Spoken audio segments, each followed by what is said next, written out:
Would you be willing to try out this revamped okra? Let me tell you how I came about it. So when I was very much younger, we had this help that was staying with us.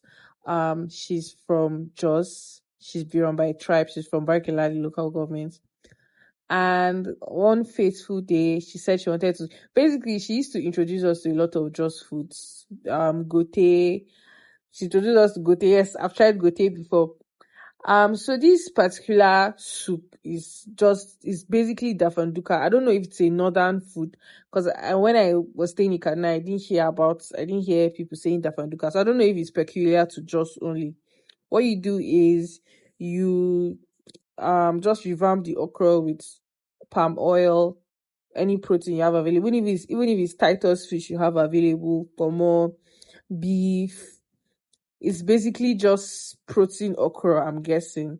So what I do is when I debone my fish properly, because children are going to eat from the soup, so I make sure I debone the fish properly. Then I soak it with hot water and some salt to remove the germs. So I was going for like an assorted meat vibe.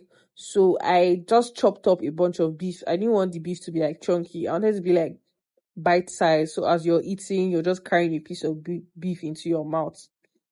Then after I chopped up a couple of the beef. Also, I just remembered that I have a friend that likes, yes, crazy thing, yeah, she likes fish egg, but she doesn't like chicken egg. Anyways, I decided to like heat up my palm oil a bit. Let me not pour it because it's quite chunky. And I poured my fish. I poured my beef. Yes, my bite-sized beef. Then you just give it a good stir. We're not rushing. We're not going anywhere. Just enjoy the ride.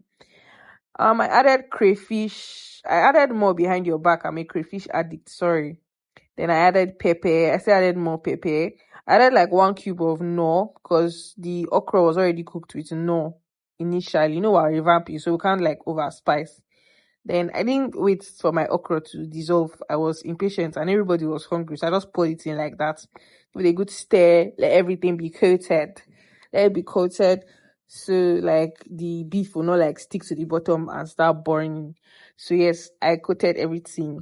It's the only way I enjoy okra for real. Anyways, I covered it up to dissolve properly on low heat, and this is how it was looking after a couple of minutes. It was still halfway dissolved.